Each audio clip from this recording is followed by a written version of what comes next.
ஆன்மீக அன்பர்கள் அனைவருக்கும் தெய்வீக எண்ணங்கள் யூடியூப் சேனலின் சார்பாக அன்பான வணக்கங்கள். இன்னைக்கு நம்ம தெய்வீக எண்ணங்கள்ல பார்க்கக்கூடிய மிகவும் ஒரு முக்கியமான பதிவு, வருகின்ற கார்த்திகை 1 அன்று நீங்கள் வாங்கக்கூடிய முக்கியமான 5 பொருட்களை பற்றி தான் பார்க்க போறோம். இந்த பொருட்களை நீங்க வாங்கும் பொழுதே உங்களுடைய இந்த கார்த்திகை மாதம் முழுவதுமே செல்வ வளம் பெருகும், குடும்பத்துல கடன் தொல்லைகள் இருக்காது, கடன் வாங்காத சூழ்நிலையும் ஏற்படும். முக்கியமா இந்த கார்த்திகை 1 அன்று மிகவும் விசேஷமான இன்னொரு சிறப்பும் இருக்குங்க. இதை பற்றியும் இந்த பதிவுல தெளிவாக பார்க்க போறோம். அதனால பதிவை தொடர்ந்து கடைசி வரைக்கும் பார்த்து பயன்பெறுங்கள். தெய்வீக எண்ணங்கள் சேனலை இப்பதான் நீங்க முதல் முறையா பாக்குறீங்கன்னா கீழே இருக்கிற சப்ஸ்கிரைப் பட்டனை கிளிக் பண்ணிக்கோங்க, பக்கத்துல இருக்கிற பெல் பட்டனையும் கிளிக் பண்ணிக்கோங்க. தினம்தோறும் ஒரு ஆன்மீக தகவல் கொடுக்கிற, அது உடனே நோட்டிபிகேஷனா வரும், நீங்களும் பார்க்கலாம்.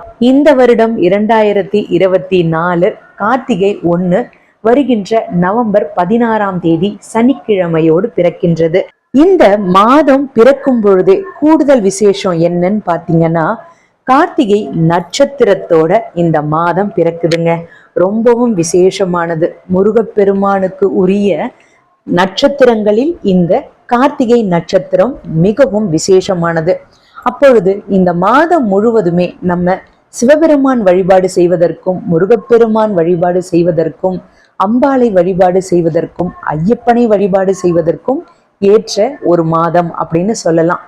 இந்த நாள்ல நீங்கள் செய்யக்கூடிய முக்கியமான விஷயங்கள் மூலமாக இந்த மாதம் முழுவதுமே நீங்க சுபிக்ஷமாக வாழலாம், கடன் தொல்லை இல்லாமல். அதை பற்றி தான் இந்த பதிவுல நம்ம பார்க்க போறோங்க. பொதுவாகவே ஒரு மாதம் பிறக்கும் பொழுது, அது தமிழ் மாதமோ ஆங்கில மாதமோ, அந்த மாதம் பிறக்கும் பொழுது சில விஷயங்களை நம்ம செய்யும் பொழுது நமக்கு எப்பொழுதுமே சந்தோஷம் நிலவும், குடும்பத்துல வறுமை அப்படின்றது இருக்காது. அதுலேயும் முக்கியமாக இந்த கார்த்திகை மாதம் அப்படின்றது ரொம்பவும் விசேஷமானது.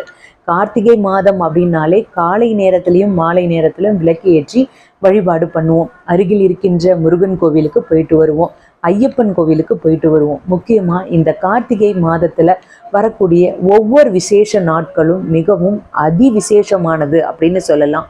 அதாவது கார்த்திகை தீபம், கார்த்திகை மாதம்னாலே கார்த்திகை தீபம் வந்துடுச்சு அப்படின்றது எல்லோருக்கும் தெரியும்.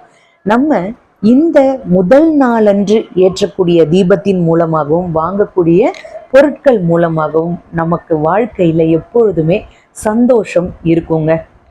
மற்ற தமிழ் மாதங்களை விட மிக மிக புனிதமானது இந்த கார்த்திகை மாதம். நம்மளுடைய மனதை ஒருமுகப்படுத்தி வழிபாடு செய்தாலே பலன்கள் அதிகமாக கிடைக்கும்.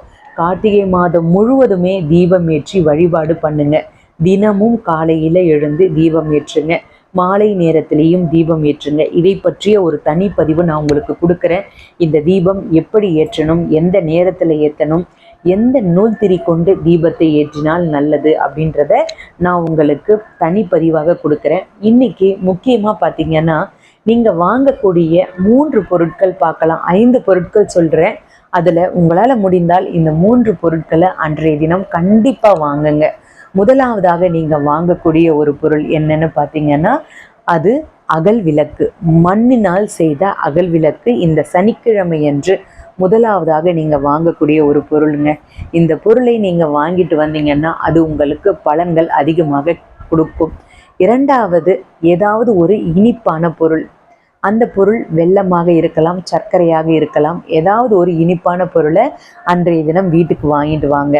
மூன்றாவது, நெய். இந்த நெய் பார்த்தீங்கன்னா பெரிய அளவில் வாங்க முடியலனா கூட சிறிய அளவுலையாவது நெய் வாங்கிட்டு வாங்க.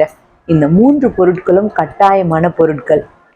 இதை வாங்கிட்டு வந்துட்டு இதனுடன் சேர்த்து நீங்கள் மற்ற பொருட்கள் வாங்கலாம். அதாவது உங்களுடைய அன்றாட தேவைக்கு பச்சரிசி வாங்கலாம், அதற்கப்புறமா துவரம் பருப்பு வாங்கலாம்.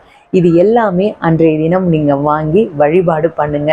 கோவிலுக்கு செய்யக்கூடிய தானமாக இந்த கார்த்திகை முதல் நாள் அன்று நெய் தானம் பண்ணுங்க, பசு நெய் தானம் பண்ணுங்க. ஒரு 10 ரூபாய்க்காவது நீங்க நெய் வாங்கி அதை கோவிலில் கொண்டு போய் கொடுத்துட்டு வாங்க. அது ஐயப்பனுக்கு தீபம் ஏற்றும் பொழுது பயன்படுத்துவாங்க, முருகனுக்கு தீபம் ஏற்றும் பொழுது பயன்படுத்துவாங்க. இதுல இன்னொரு விசேஷம் என்ன அப்படின்னா, கார்த்திகை 1 முருகப்பெருமானுக்குரிய ஒரு நட்சத்திரத்தோடு வருது அப்படின்னு நான் சொல்லியிருந்தேன். அப்போ பெருமாள் வழிபாடு செய்வதற்கும், முருகன் வழிபாடு செய்வதற்கும், சிவன் வழிபாடு செய்வதற்கும் ஒரு அற்புதமான நாள் இந்த சனிக்கிழமை வருகின்ற கார்த்திகை 1. இதுல இன்னொரு விசேஷம் என்னன்னு பாத்தீங்கன்னா, விஷ்ணுபதி புண்ணிய காலம் அன்றைய தினம் இருக்குங்க. அதனால தவறாமல் அனைவரும் மாலை நேரத்திற்குள்ள பெருமாள் கோவிலுக்கு போயிட்டு பெருமாளை தரிசனம் செய்து அன்றைய தினம் கோவிலை வலம் வாங்க. இப்படி நீங்க கோவிலை சுற்றி வரும் பொழுது உங்களுக்கு பலன்கள் ஏராளமாக இருக்கும். முடிந்தால் காலையில 10:30 மணிக்குள்ள பெருமாளை 27 முறை சுற்றி வந்துருங்க.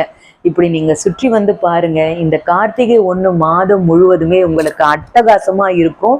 மாதம் முழுவதும் எப்பொழுதுமே செல்வ வளம் நிறைந்து இருக்கும்.